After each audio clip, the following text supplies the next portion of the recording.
Krishna, good morning and welcome all of you all for the Sunday morning Bhagavad Gita class. So we are in the second chapter of the Bhagavad Gita.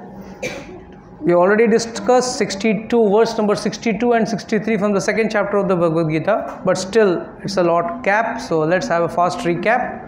So the two important verses 62 and 63 is Dhyayato Vishyan Pumsa Sangaste Supajayate Sangat Sanjayate Kamat Kramat Krodha Vijayate Krodhat Bhavati Sammoha Sammoha Smriti Vibhrama Smriti Brahmsat Buddhi Nasho Pranashyati. So this is very important, how one falls down in the process of devotion. So all of you all should remember that once a person puts his dhyana, he starts contemplating on the sense object. ध्यायतो विषयान, विषय वस्तु, जो भी विषय वस्तु है, हर इंद्रिय की एक इंद्रिय वस्तु होती है, एक विषय वस्तु होती है. जैसे कि कोई स्वादिष्ट चीज़ है तो इंद्रिय है जीवा, और उसके लिए जो क्या वो कहते हैं, object of the senses your tongue. So जब तक टंग एंड किसी स्वादिष्ट चीज़ का मिलावन नहीं होता है, the problem doesn't start. But the day you start, जैसे आजकल चॉकलेट्स खाने का एक बड़ा शौक चल रहा है, ठीक है खाइए, एक आध दो खाइए. बट आजकल का ट्रेंड क्या हो रहा है, ऐड में तो दिखा के चले जाते हैं, वो दिखाने का पैसा मिलता है उनको, और आप लोग क्यों उसका अनुकरण करते हो? Why you are copying it.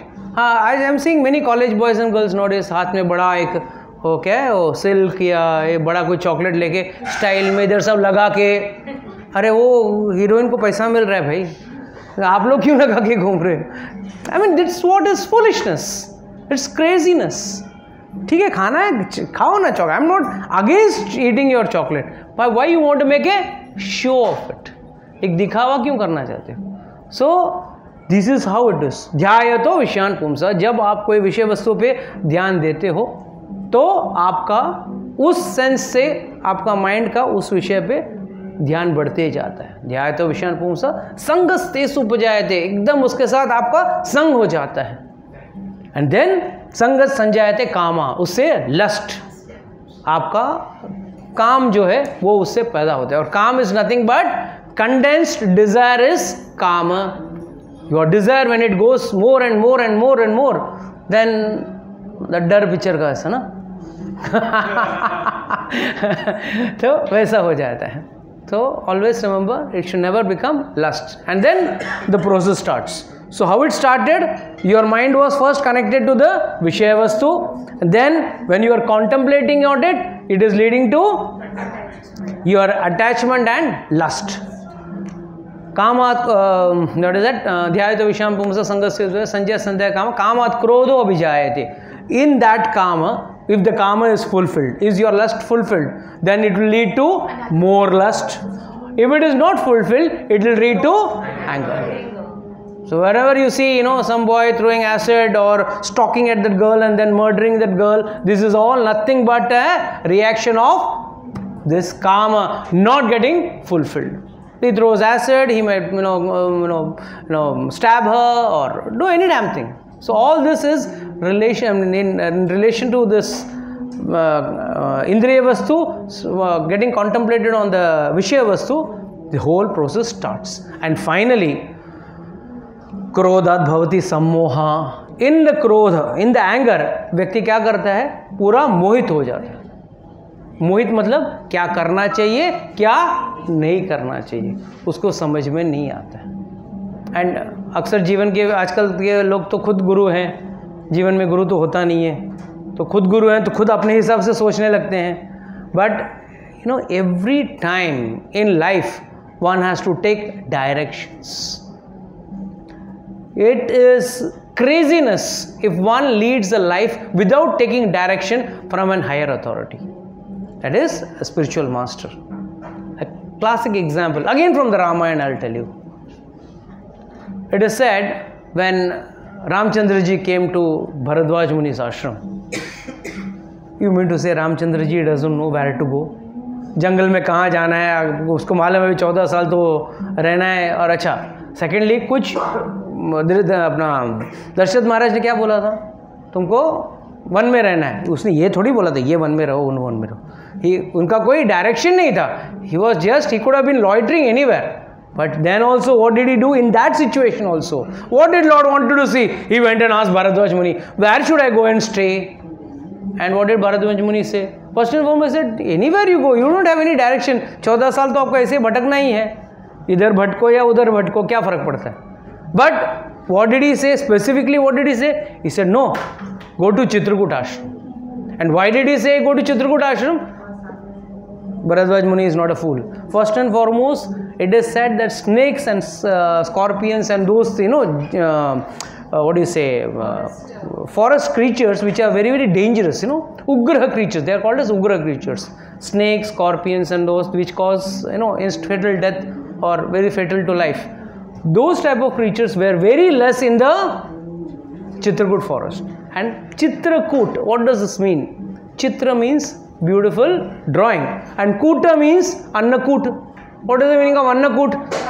Mountain. Any mountain is called as Kuta. तो यहाँ पे क्या मतलब था? चित्रकूट मतलब ब्यूटीफुल माउंटेन. एंड ब्यूटीफुल इसके लिए क्योंकि उसमें उग्र चीज़ें नहीं थी. तो what does this mean? When Ramchandra is trying to give us a lesson कि भाई कुछ भी जीवन में हो, जब कोई उनका कोई जाने का कोई मकसद नहीं था या there was no fixed destination for him, he could be loitering anywhere in the forest और he as lord himself did not ask anyone, he could have gone and of his own chosen, but still he says you have to ask a spiritual master and then only you can go anywhere else. वैसे ही जीव जो है ना भटक रहा है, इस दुनिया में भटक रहा है, और किसको जाके पूछना है उसको? एक स्पिरिचुअल मास्टर, एक गुरु को जाके पूछना है क्या करूं, ये करूं या नहीं करूं, कहाँ जाऊं, क्या पाथ लूं, what path should I take. It's not that Guru ji कोई मंत्र दे दो ना, मेरा धंधा जोर से चले, हाँ मेरे बच्चे के शादी हो जाए, मेरे बच्चे का एडमिशन हो जाए. No, that's not the purpose of a spiritual master. If you get such a spiritual master, means he is a cheat number one. If he is telling you anything other than God, he is trying to cheat you. So first and foremost, you should understand that Ramchandra is also trying to tell us that when these jiva are moving around in this material world without any focus or without any proper destination, like Ramchandra ji for 14 years he had no proper destination, he had to live in the vana, but there also he lived as per the guidance of the Rishi Munis. So that is very important. So that's why I said nowadays you don't have I think so what is that, क्रोधात भवति सम्मोह सम्मोह स्मृति विभ्रम स्मृति भ्रंशद बुद्धि नाश हो, ये दोनों हो जाता है. क्यों हो जाता है? क्योंकि कोई सही व्यक्ति को पूछता नहीं हो. आजकल you see college boys and girls committing suicide and all. Why does it happen? Because they are not asking the right person. They may at the most ask their friend. अच्छा फ्रेंड कौन सा ज्ञानी है, friend कौन सा ज्ञानी है, वो भी अज्ञानी है. अच्छा लव क्रश हो गया यार, आत्महत्या कर लेता हूँ, हाँ कर ले, उसको क्या मालूम what is the repercussions of those things? He doesn't have any idea. So that is why it is said that one should have a higher personality, a learned personality who can give him proper guidance. So सम्मोह स्मृति भ्रम स्मृति भ्रम से बुद्धि नाश हो, और बुद्धि एक बार नाश हो जाती है तो व्यक्ति का विनाश गारंटीड है. So this is how the chain of reactions have been given by the Lord. Whereas now the next verse number 64, Lord is talking about how does one, ये तो ड्रॉबैक्स बता दिया, तो कुछ बेनिफिट्स तो बताना चाहिए ना. जैसे डूज एंड डोंट्स होता है, तो डोंट्स तो आपने बहुत बोल दिया, प्रभु जी नॉनवेज नहीं खाना चाहिए, दारू नहीं पीना चाहिए, सिगरेट नहीं पीना चाहिए, अल्कोहल नहीं ले, अपना ड्रग्स नहीं लेना चाहिए, एंड गलत व्यभिचार नहीं करना चाहिए, जुआ नहीं खेलना चाहिए, सब डोंट्स. डूज में तो कुछ बताओ. तो डूज में भी भगवान भी कुछ बोलते हैं. तो those were how to keep away from your, so basically it was about controlling your senses. Mind you the entire Bhagavad Gita which ever chapter you go, घुमा फिरा के एक ही चीज़ बोलेगा, अपने इंद्रियों पे आपको खुद संयम रखना होगा, कोई और आपके इंद्रियों में संयम नहीं कर सकता. And how does this go? I always tell you, it's a very famous story, but I'll repeat it once more. एक बार, most of you all must have heard this, but still I'll repeat it. एक बार राजा के पास एक बकरी थी, खूब चरती रहती थी. तो राजा ने एक बार कॉन्टेस्ट लगाया, जो इस बकरी का पूरा पेट भर दे, मतलब उसको तृप्त कर दे, उसको 100 सोने की मुद्राएं मिल जाएंगी. ठीक है, सब लोग आए, उस गाय को छोड़ना, उस बकरी को छोड़ा, लेके गए. सुबह सुबह 5 बजे लेके गए, चराया. शाम तक चरा के बाद राजा के पास लेके आया. राजा इतना खाया है ना, अभी और खा नहीं सकता, ये पूरा खिला दिया है. अच्छा, तुरंत राजा क्या करता था, एक पेड़ से एक छोटा सा डाली तोड़ ले आता, मतलब बकरी को दिखाता, बकरी तुरंत भाग के आके खाती. व्हाट इज दिस, क्या तुमने क्या सेटिस्फाई किया? सेटिस्फाइड आदमी तो भाग जाना चाहिए उसको देखे. अच्छा, तो ये कई लोग ने ट्राई किया और हमेशा ये करता. राजा एक भांडी तोड़ता, एक ब्रांच तोड़ता, दिखाता, और वो बकरी खाने के लिए भाग के आती थी. सो फाइनली वन डे, ऐसे मामले में साधु ही काम में आते हैं. तो साधु आया, बोला मैं इसको ठीक करता हूँ. बोला कैसे? बोला मैं इसको तृप्त कर दूंगा, चिंता मत करो. तो सुबह सुबह बकरी को लेके गया, हरी हरी घास के मतलब लॉन में लेके गया, और जैसे वो बकरी खाने जाए ना, डंडे से पीटे उसको, सट. बकरी खाने जाए मार खाए, खाने जाए मार खाए. देखता रह गया. बोला यार व्हाट इज दिस, ये बकरी भी परेशान. बोला ये जब तक है और जब तक इसके हाथ में डंडा है, मैं कभी नहीं खाऊंगा. कहाँ खाऊंगा या खाऊंगी, आई डोंट नो. कभी नहीं खाऊंगा. तो शाम को लेके आया इसके पास, और राजा के पास. राजा, आपका बकरी तृप्त हो गई है, सुबह से बेचारी भूखी है, कुछ खाया नहीं, कुछ ये नहीं, पेट खाली हो. एकादशी उपवास चल रहा था उसका उस दिन. तो आया तो राजा बोला ऐसा चेक करता हूँ. वही डाली थोड़ा दिखाया, वहाँ इसने छड़ी दिखाया, बकरी को छड़ी दिखाया. तो बकरी छड़ी देके, डाली देके, आज तो और भी रोज तो चर के आने के बाद भूख लगता था खाने को, आज तो पेट में खाली है फिर भी देख रहे हैं.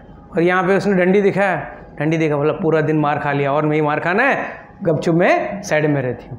तो राजा खुश हो गया, बोला वाह वाकई, क्या बाबा जी महाराज जी आपने क्या किया, इसको तृप्त कर दिया आपने. दैट टाइम यू नो आचार्य से whether this really happened or not is not more important, but what is more important is if someone wants to control his senses, it has to be by the whip of the spiritual master. तो spiritual master का जो डंडा है, उसी से आदमी को अपना इंद्रियों को कंट्रोल करना होगा. अदरवाइज इंद्रियां तो ऐसी है, पूरा दिन चरने के बाद भी बस 2 हरी पत्ती दिख गई, बकरी की तरह आ गई. Our senses are also like this bakri, like this sheep. What does it do? Whenever it sees some food or any इंद्रिय विषय वस्तु, जो भी इंद्रिय विषय वस्तु हुई, चाहे वो देखने का चीज़ हुआ, सुनने का चीज़ हुआ. हम गंदी चीज़ सुनते हैं, अच्छी चीज़ सुनते नहीं हैं. गंदे गाना सुनने को हमको पसंद है, अच्छे गाना सुनने को पसंद नहीं है. एंड कलयुग में तो ये प्रभाव बहुत ज़्यादा है. हम लोग यमुना में हम लोग बोटिंग करने गए, एक बाजू का, अरे कम से कम राधा कृष्ण का गाना लगाओ, वहाँ पे भी फिल्मी गाने लगा के ढचक music. What is the use in, if you want to carry the same music flair which you have in your house, you want to carry it over there, why the hell you should go there, as well stay in your house ना. आप घर पे रहो, वहाँ क्यों जाना है आपको? अगर वहाँ जा रहे हो तो कम से कम कुछ देर के लिए, ढोंगी ही सही, कम से कम थोड़ा भक्त तो बनने की दिखावा तो करो. क्या भक्त बन गया, अभी थोड़ा देर तो मैं हाय हाय राम राम शिव शिव कृष्ण कृष्ण जो भी है वो करूँगा, कम से कम वो तो करो. वो भी नहीं आजकल लोग करते हैं. सो इट्स अ ट्रेजेडी, एक विडम्बना है कि लोग अपनी इंद्रियों को कंट्रोल नहीं करते हैं. और कंट्रोल ऐसे भी होगा नहीं. You have to control it with the whip of the spiritual master. एक आप लोगों ने सबने तबला बजाया तो नहीं होगा, बट तबला बजाते हुए देखा तो होगा. वेरियस म्यूजिशियंस, वो लोग कभी बीना सितार जो बजाते हैं, वो लोग क्या करते हैं, गाना स्टार्ट करने के पहले टिक टिक करके वो नॉब को टाइट करते हैं. वो तबला वाले टक टक टिंग टिंग टक टक must have seen them, adjust the tone, and वो पीटता है, तबले को पीटता है, बट तबला इसके लिए पीटता है क्योंकि उसको कोई गुस्सा नहीं है उसको. He wants to get the right sound and the note coming out from that instrument. Similarly, the spiritual master may sometimes, or the most of the times, keep on hammering you. यार ये ऐसा प्राणी कभी तुष्ट होता ही नहीं है. The spiritual master is never getting happy. But what is the purpose? The hammering is for the betterment of yours. आपका ही भला होगा. जैसे उस तबले को थोड़ा ठोकने से म्यूजिक या गाना अच्छा आता है, उसी तरह है कि अगर आपके जीवन में कभी कोई कुछ कलमश हो तो शायद द स्पिरिचुअल मास्टर में try to tighten those loose ends. It may be painful, definitely तबले को भी पेन होता होगा जब वो मारता है, उसको पेन होता है. वीणा का तार जब खींचता है तो उसको भी पेन होगा, but the pain is worth it because after the pain जब वो बजता है सही टोन पे बजता है. So that's wow you have to understand, it is very important. So in verse number 64, Lord says, Rag Dvesh Vimuktestu Vishyan Indriyas Charan. So first and foremost, he says two things we have to be free from. One is Rag and Dvesh. ये दो चीजों से हमको दूर रहना. राग द्वेष विमुक्तेर. विमुक्तेर मतलब पूरी तरह से मुक्त. विशिष्ट रूपेण मुक्त is विमुक्त, completely मुक्त. Now Rag or Dvesh. Now what is Rag and what is Dvesh? Can anyone tell me that? भले आपको देखना तो देख लेना. सिंग इज राग इज अटैचमेंट एंड द्वेष इज डिटैचमेंट. तो इससे क्या आपको समझ में आता है?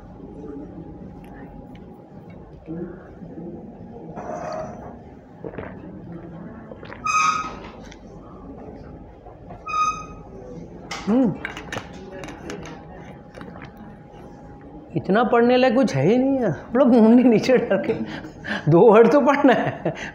इतना पढ़ने के लिए सब लोग एकदम हाँ, जो ज़्यादा देख रहे हैं उसको पूछने ज़्यादा पड़ेगा मुझे.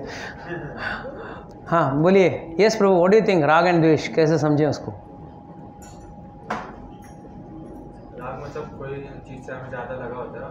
द्वेष मतलब किसी चीज़ को हम लोग इग्नोर वगैरह ज़्यादा करते हैं, मतलब डिटैच ज़्यादा है उस चीज़ से. एक पुरानी कहानी सुनी है आप लोगों ने? अंगूर खट्टे हैं. Okay, that is Rag and Dvesh. A perfect example of Rag and Dvesh.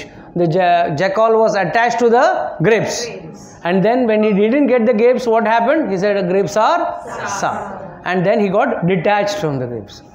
So what is the best understanding from this?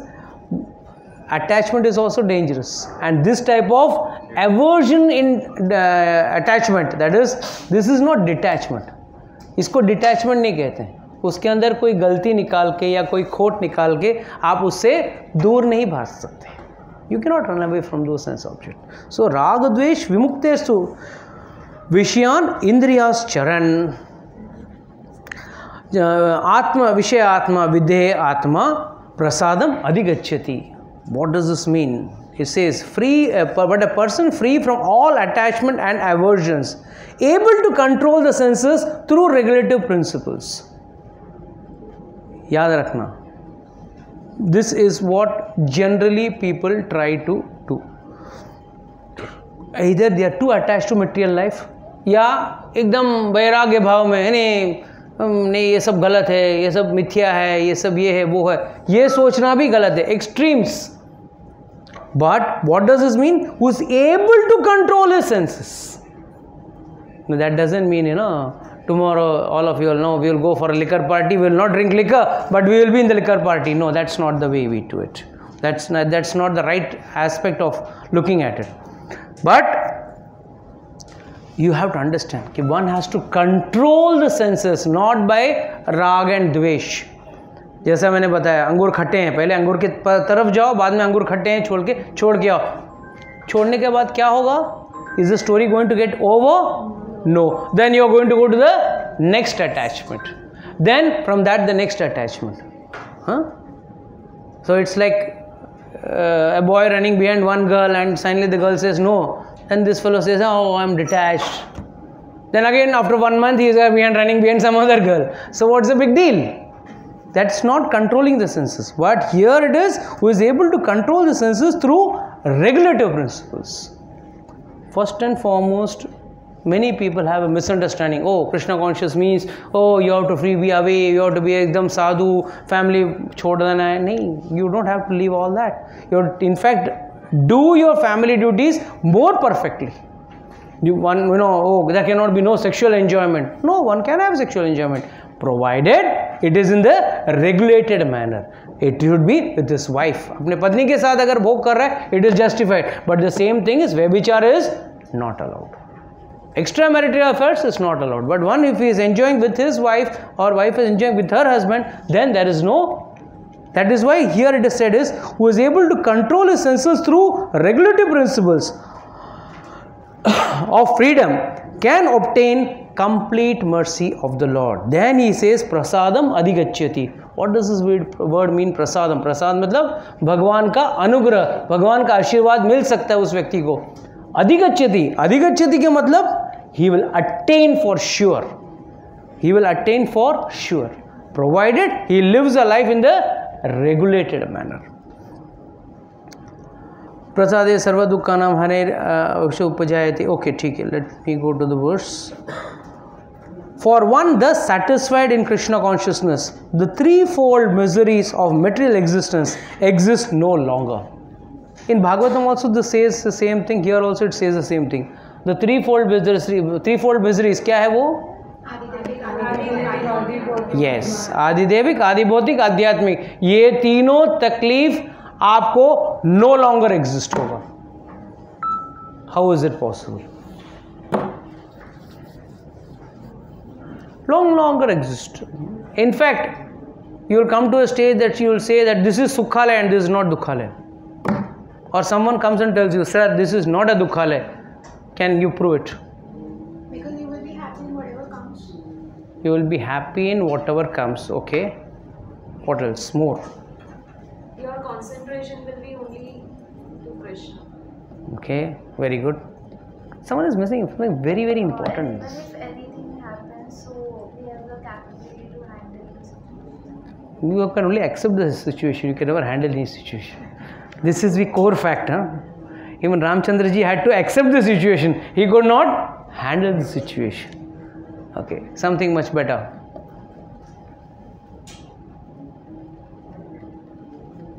Yes.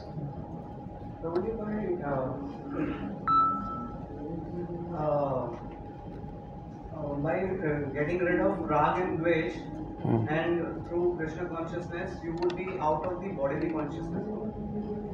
Okay. Your mind will be controlled. You're still not out of the bodily consciousness. Remove the mask then first. Yeah, something still better. The mind will be so much in control that it won't affect. You all don't understand one thing. When you will understand the root cause of the suffering, then the suffering will automatically mitigate. You will come into the situation where you will understand the root cause of the suffering. Why are you suffering? आपको ये problem क्यों आ रहा है? आपको ये तकलीफ क्यों हो रही है? ये आपको जिस वक्त समझ में आएगा.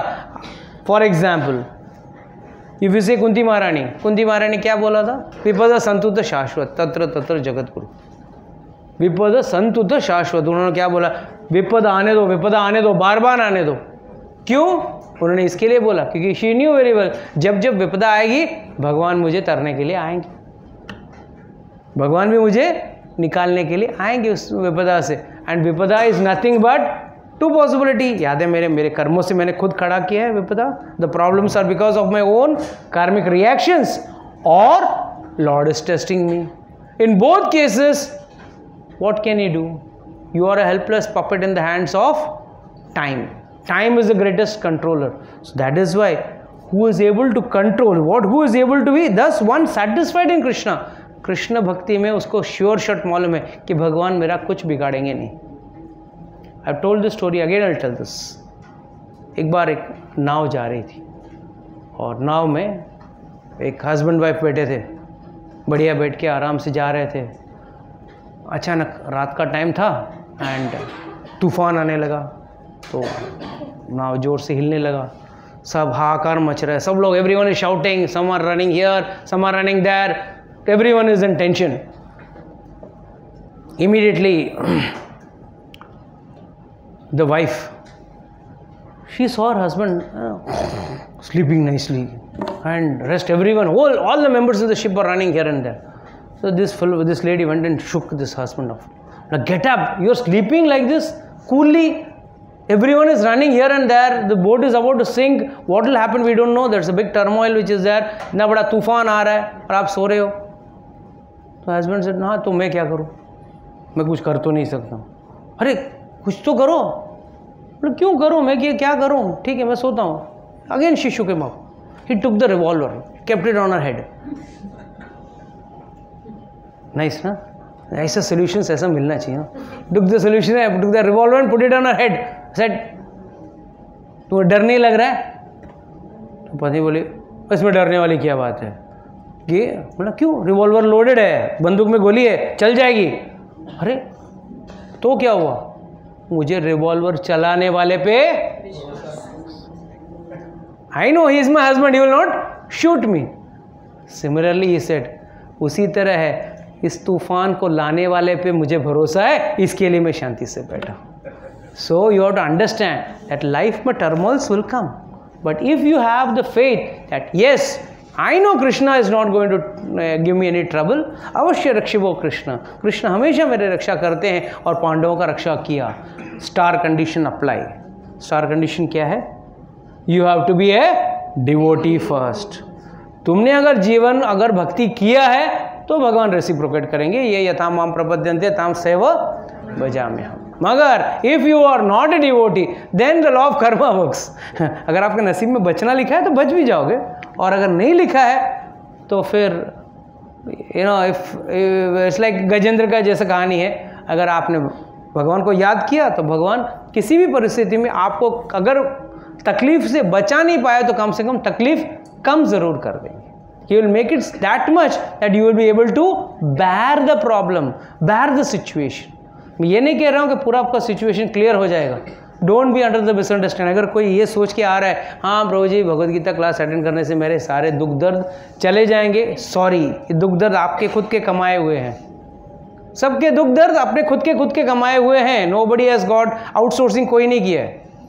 ना ही ये अकाउंट में कभी भी लाइक आजकल जो एक अकाउंट से पैसे उड़ा लेते हैं by that fraud and all that, digital fraud and all that. तो ऐसा है आपके कर्मा का अकाउंट में से कोई उड़ाएगा नहीं. That day I was taking Thursday class, one fellow came and told me, अब प्रभु जी हम मंदिर में, I asked him why do you put दान इन द टेम्पल. हाँ क्या है, कमाई में पाप रहता है तो मैं अंदर डाल दूंगा तो पाप भगवान के पल्ले पड़ जाएगा. You get rid of the paap. मैं बोला अच्छा है. कभी I wanted to ask but I didn't want to offend him. He was a newcomer so I didn't want to offend him. But I want to कभी पुण्य कभी डालने का सोचा है क्या कभी? Actually Lord says in the Bhagavad Gita, give up your punya and papa both to me. And Lord says in the earlier in the verse in the Bhagavad Gita itself says, na dati kaschip papam na cha sukritim vibhum. ना मैं किसी का पाप लेता हूँ, मैं किसी का सुकृति. सुकृति मतलब पुण्य. मैं क्या किसी का पाप भी नहीं लेता हूँ, किसी का पुण्य भी नहीं लेता हूँ. दोनों आपके कमाए हुए चीजें भाई आप ही रखो. एंड जब आप सरेंडर होते हो, what is the first understanding of surrender? कि भाई मेरा सब कुछ तेरा है ना. हम लोग का एक फेमस डायलॉग है, तन मन धन सब तू तेरा, तेरा तुझको अर्पण है. सब गाना वाना गाते हैं ना. कितना खोखला हम लोग बोलते हैं, कितना खोखला. घर में कोई महान साधु वगैरह आ गए, साधु संत आ गए, अरे महाराज जी सब कुछ आपका है, सब ये सब धन संपत्ति सब आपका, हमारा कुछ भी नहीं.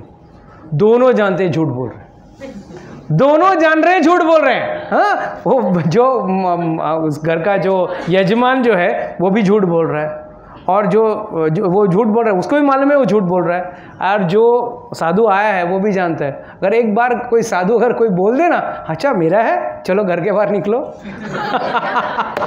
तब उसको पता चलेगा कि ये डायलॉग बोलना बंद कर देंगे. अक्सर लोग कहेंगे अरे तन मन धन सब तेरा, सब कुछ तेरा बोल के बाहर आएंगे. बाबा जी महाराज जी मन नहीं लगता. अभी तो बोला मन तेरा, फिर कहाँ से मन तेरा लगेगा? How we contradict, how we are creating a false image or rather we are into it's a hypocritical situation wherein we are telling all these type of lies. हम लोग झूठ बोल रहे हैं. कहाँ भगवान को क्या ऑफर कर रहे हैं? कुछ भी ऑफर नहीं कर रहे हैं. कहीं 2 किशमिश डाल के दे दिया, कोई माखन में थोड़ा मिश्री डाल के दे दिया, या बहुत हो गया तो एक बार 56 भोग कर दिया, बस. इसके आगे तो कुछ कार्यक्रम नहीं होता है. 56 भोग ऑफर कर दिया तो मतलब हाँ तुम्हारे घर पे 56 भोग, hi, that's it. So please understand that to satisfy God is very easy. How do you satisfy God? By giving your मन. आपका मन देना हो काफ़ी है. आपका तन मन धन सब तेरा मेरा सब गाना गा के कुछ नहीं होने वाला. तेरा तुझको अर्पण, तेरा तुझको अर्पण and all that, it all sounds beautiful but it's not beautiful. The reason it's not beautiful is there is no actual fact in that. There is no actual fact.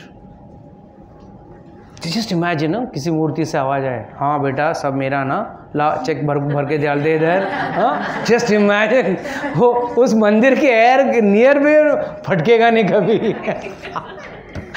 वो मंदिर के इर्द गिर्द भी नहीं कभी भटके कभी. So this is how we are.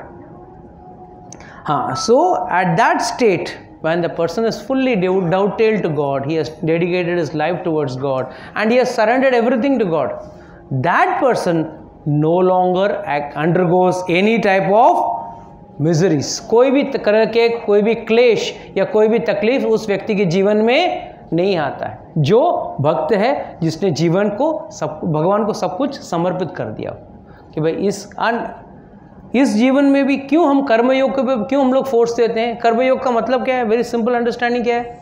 What is simplest understanding of कर्मयोग?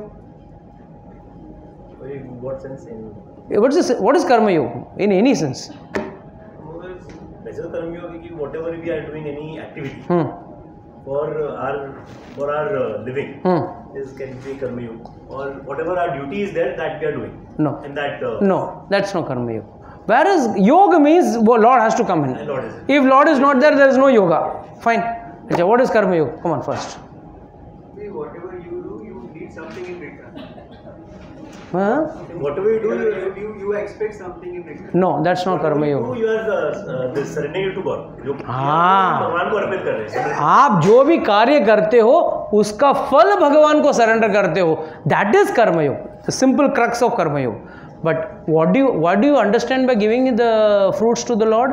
Means the karmas which are going to be earned because of that, good or bad, that is also goes along with the fruits. जो भगवान को आपका कर्म का फल आप भगवान को देते हो, इसका मतलब क्या है कि आप उसमें जो आने वाले कोई भी सुख या दुख या पुण्य या पाप जो भी है उसका मैं भागीदार नहीं हूँ.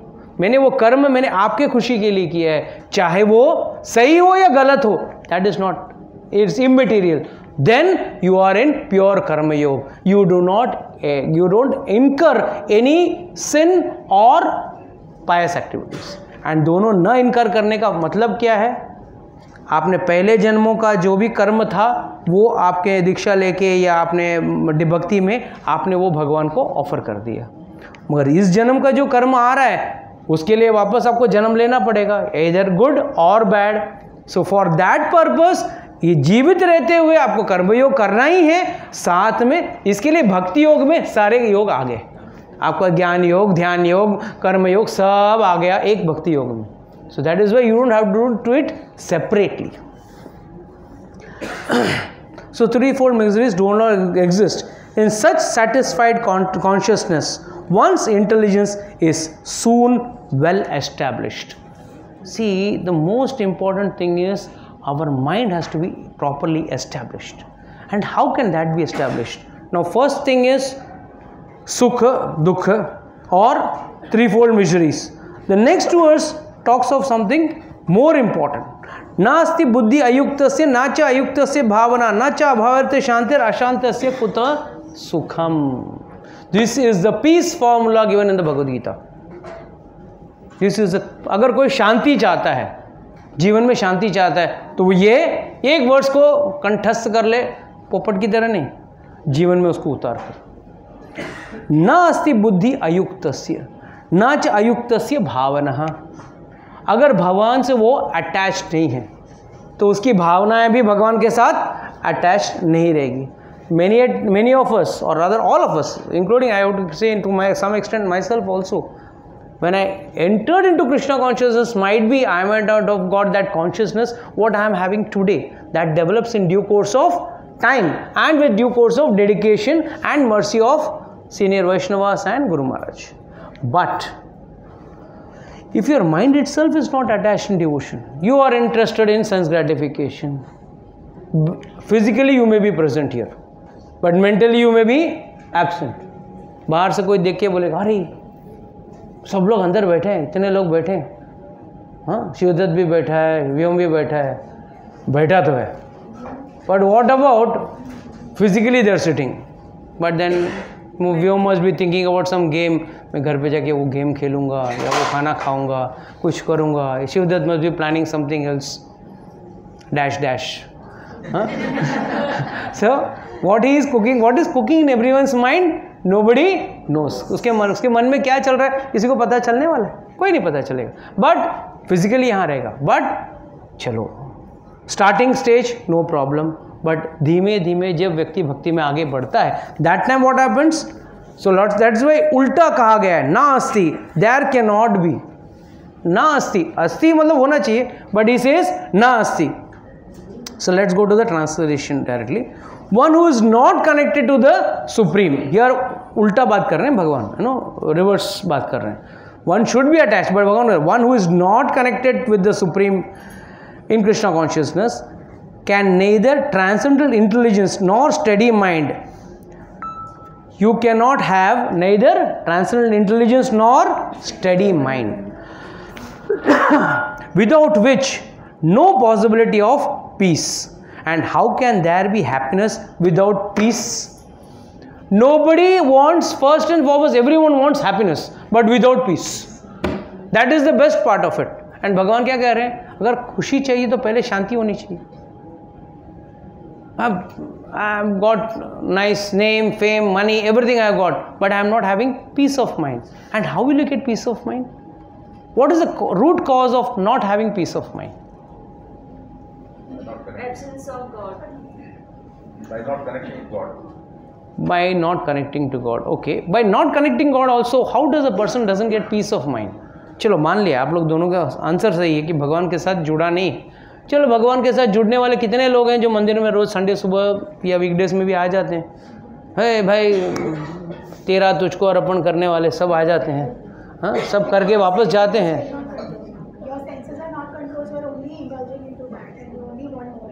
मोर सो or either you're getting angry, if you're not getting, you're getting angry.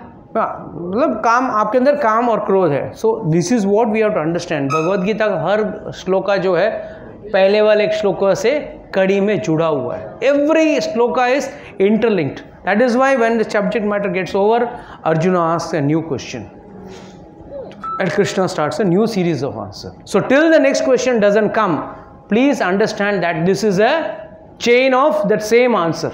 It's like, you know, each shloka is like saying one statement or one line. तो भगवान ऐसे, but the problem is भगवान के एक लाइन में हजारों चीज़ छुपी हुई है. हमको इसके लिए एक एक वर्ष के लिए एक लेक्चर लेना पड़ता है. So imagine how smart arjuna must be. एक लाइन में समझ गया सब कुछ. 700 श्लोक में समझ गया वो. So very good. Unless and until one does not give up his attachment and so called द्वेष.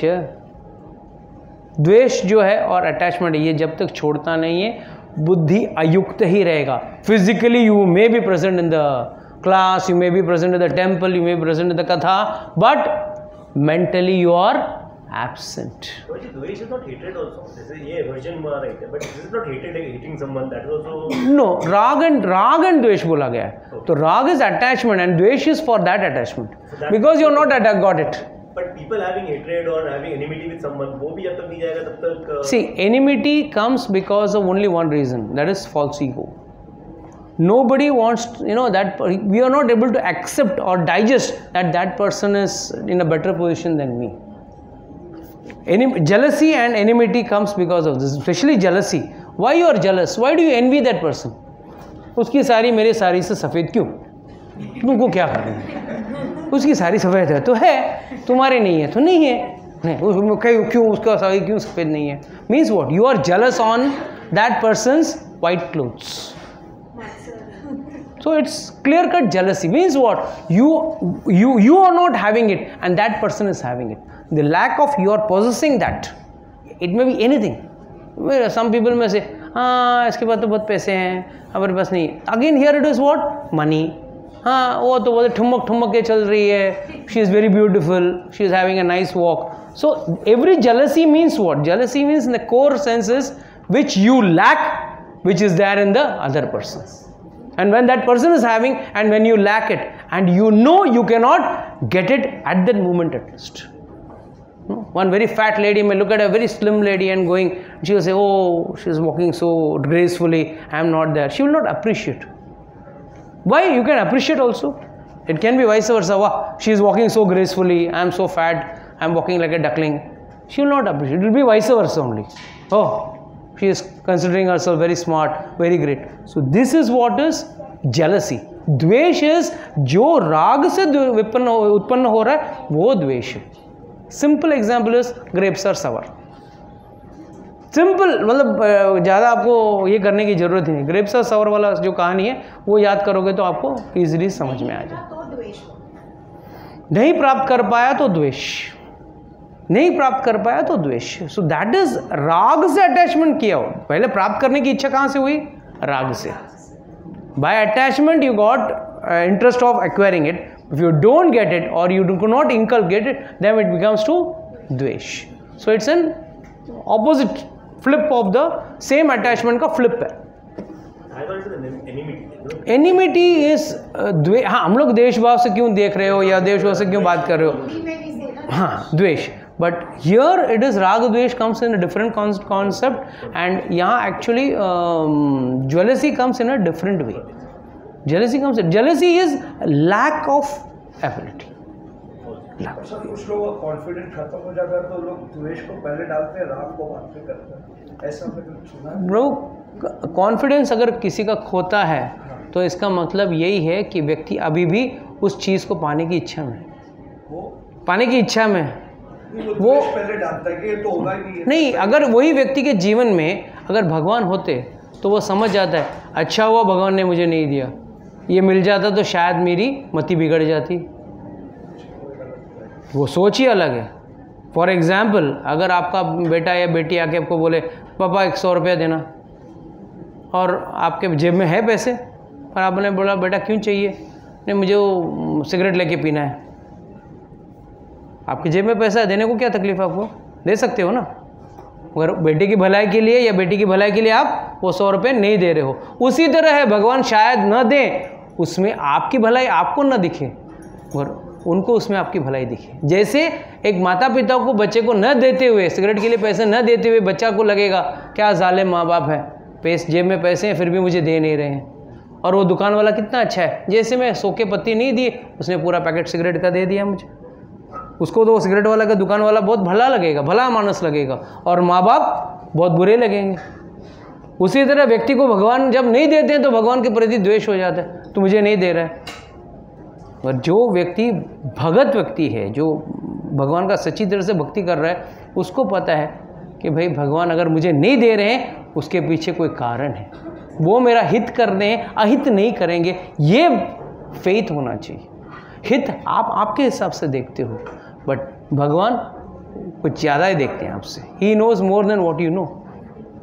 मेरा सबमिशन ये था कि द्वेष ऐसी चीज है जब आदमी सोचता है कि ये मैं कर ही नहीं पाऊंगा, तो अपने आप को कंसोल करते रहता है. प्रभु जी, भौतिक चीज़ों को पाने के लिए वो पा भी नहीं सकता, ऐसा हो जाता. वो पाए ना पाए, आपको क्या लगता है अर्जुन ये युद्ध जीत पाता था? किसके कृपा के वजह से पाया? भगवान के कृष्ण की वजह से वो पाया. एंड याद रखना, that is a very important understanding in the Samudra Manthan. देश, काल, क्रिया, हेतु सब कॉमन था between the rakshasas and the asuras. Asuras and the suras. देवताओं में और राक्षसों में सभी ने एक ही मेहनत किया, एक ही जगह पे मेहनत किया, एक ही हेतु था उनके पीछे, there was only one motive, one objective, क्या था? अमृत पाना। सिर्फ देवताओं को मिला, राक्षसों को नहीं मिला। क्यों? कार्य करने से नहीं होता है प्रभु, हेतु भी सही है, दोनों का हेतु सेम था, राक्षस का हेतु भी सही था, देवताओं का भी हेतु यही था, चलो दोनों का हेतु यही था कि अमृत मिले। अच्छा, श्रम भी उन्होंने इक्वल किया, एक तरफ से देवता एक तरफ से राक्षस, दोनों खींच रहे ताकत लगा के। अच्छा, दोनों को भगवान ने मदद किया, कच्छप रूप में, ऊपर अजित रूप में, सब तरीके से भगवान ने भी मदद किया। फिर भी why one got when other did not get? एक बूंद भी नहीं मिला दूसरे पार्टी को, और दूसरे पार्टी को पूरा अमृत बराबर का मिल गया। तो एक ही है, उसका कारण यही है कि वो लोग भगवान के शरणागत नहीं थे। जो व्यक्ति कोई भी कार्य भगवान की शरणागत रह के करे, ना भाई, एक एग्जाम्पल, समवन में से, प्रभु जी मैं भगवान का शरणागत हूँ, कल एक लिकर शॉप डालने वाला हूँ, तो इट में सो हैपन उसका लिकर का लाइसेंस ही नहीं मिले। शरणागत व्यक्ति के साथ यही होगा, अगर मिल गया तो समझो वो शरणागत नहीं है। That's a clear cut understanding, उसको लाइसेंस ही नहीं मिलेगा। भगवान नहीं चाहेंगे कि वो गलत मार्ग में जाए या गलत तरीके से गलत पाप कमाए। That's always the case. So intelligence, transcendental intelligence, neither can they have a steady mind. Steady mind. Now what does this steady mind actually means? Sorry. Simple way, let's understand in our day-to-day understanding. Today we are all living in a world of artificial intelligence, right? Artificial intelligence. And what are we getting? And what are we getting? Artificial happiness. With artificial intelligence you can get only artificial happiness. Real intelligence will give you real happiness. So with artificial intelligence we are trying to work out a happiness program. We are trying to work out a real happiness program with using artificial intelligence. जैसे आपका pop up in YouTube है artificial intelligence, और क्या क्या करता है, और social media है, all that is artificial intelligence. और कोई आर्टिफिशियल इंटेलिजेंस में और क्या होता है?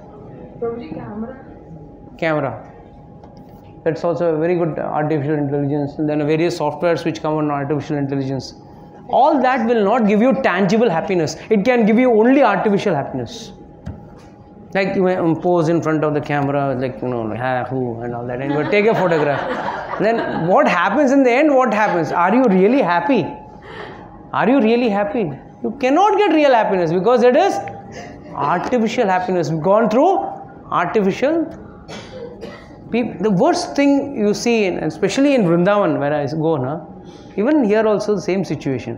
सब लोगों को भगवान के साथ सेल्फी लेना है. Everyone, foolish. I mean, you're creating such an artificial happiness, and you want to artificially create. You want to tell everyone that I'm so भक्त आदमी हूँ. एंड जो उसका तेरा फ्रेंड रहेगा, कल रात को तो बियर बार में बैठा था, वो देखेगा ये क्या कर रहा है, कल रात को तो साथ में दारू पी रहा था, आज what is this? So we are all in living in artificial life. We want little bit of everything, like I always कि खाने के ऊपर हम लोग धनिया ऊपर भभराते हैं, वैसा हम लोग स्पिरिचुअलिटी थोड़ा भभरा के खाते हैं, बट जीवन में I am very spiritual, I am very spiritual.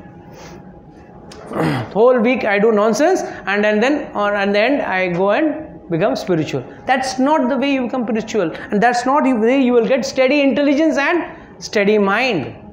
For steady intelligence, steady mind, one has to follow the 4 regulative principles very strictly. Follow the 4 regulative principles very strictly. Then chant his holy name. भगवान का नाम जप करना है. ये सब चीज करना नहीं है, बस नहीं होने वाला. Nothing is going to, it's not going to serve the purpose. That's why please don't run behind your artificial intelligence. Artificial intelligence से सिर्फ आपको artificial खुशी मिलेगी, असली खुशी नहीं मिलेगी.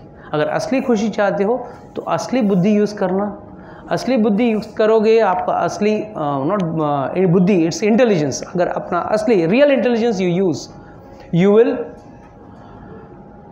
become one with Lord's thinking. You will follow Lord's guidances and the Lord's rules and regulations, the do's and don'ts, and then your life will be much more happier and easier to live. Otherwise, with artificial intelligence, be happy with your intelligence, happiness. It's going to be artificial. It's not going to be real. So, how many people, how many of you all really run for happiness? And how many of you run for peace? कितने लोग चाहते हैं जीवन में piece हो? कितने लोग चाहते हैं जीवन में पीस हो? Everyone wants peace. Sure ना? I have noted everyone who has kept their hand up. Sure, peace, पक्का. If you are going to have peace, means your mind will not have any attachment towards any worldly things.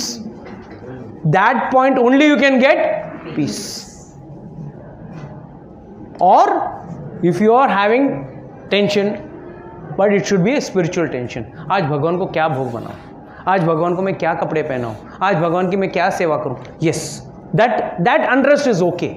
But then आज शाम को party है, आज शाम को जाना है, कौन से कपड़े पहनूं, कौन से गहने पहनूं, कौन से करूं, कल शाम को वापस घूमने जाना है, कल तो दोस्तों के साथ घूमने जाना है, I have to have this, अरे मेरा नया मोबाइल लेना है, नया गाड़ी लेनी है, नई गाड़ी लेनी है. I mean, n number of thoughts running in your mind which are only to acquire happiness. That will not give peace. Peace तो वो व्यक्ति के अंदर है जो चीज़ है उससे संतुष्ट है. जैसे ही कोई चीज़ आ रही है, लॉर्ड वामनदेव क्लियरली सेज, यदर्च्या उपपानेन संतुष्टे वर्तते सुखम. यदर्च्या जो अपने आप आ रही है, मेहनत करो, बट नॉट दैट ओवर मेहनत करने की जरूरत नहीं. यदर्च्या उपपानेन अपने आप जो आ रही है, संतुष्टो वर्तते सुखम, जो संतुष्ट है वो उसको क्या मिलेगा? सुख मिलेगा. असंतुष्टो त्रिभेर लोकेर, तीनों लोकों से जो प्राप्त किया वो सब मिलने के बाद भी अगर वो असंतुष्ट है, he is not satisfied. Ajit आत्मा उपसादितेर, विशेष जो आत्मा अजित आत्मा है, जो आत्मा जीत नहीं पाती अपने इंद्रियों पे, अपने इच्छाओं पे, अपने कामनाओं पे जीत नहीं पाती, उपसादित, उसको सब मिलने के बाद भी, तीनों लोगों का सुख मिल भी जाए ना, वो खुश नहीं रह सकता. So first and foremost, peace means, all must have been inner peace, no, nowadays. आजकल का नया डायलॉग चल रहा है, inner peace. So the inner peace हो या outer peace हो, the peace of mind should be there. And for that peace of mind, first and foremost, you will have to have is controlled intelligence and controlled mind. ये दो चीज़ अगर control में है, then you are happy. अगर ये दो चीज़ आपके control में नहीं है, you can never get peace. and अगर peace नहीं है तो happiness नहीं होगा. so what you can understand, जब शांति होगी तभी आप सुखी हो सकते हो. अगर आपको सुखी बनना है बट बगैर शांति के पॉसिबल नहीं है. that is why he is asked this question. very important line is asking, असंतुष्टस्य कुतः सुखम. कुतः मतलब कहाँ पे सुख है. इज आस्किंग क्वेश्चन, भगवान को सवाल पूछ रहे हैं. असंतुष्ट कुतः सुखम, जो असंतुष्ट है वो कहाँ से सुखी हो सकता है. सो भगवान ये सवाल पूछ रहे हैं, तो हम बोलते हैं नहीं, हमको संतुष्ट किसको होना है, हमको बस दे दे, हमको सब कुछ दे दे, हम खुश रहेंगे. नहीं, पहले चीज़ तो आपके मन और ये कंट्रोल होने के बाद शांति के बाद ही सुख मिल सकता है. Okay, we stop with verse number 66 because 67 then it will take more time. It's already 12:15. Okay, you can switch off the recording.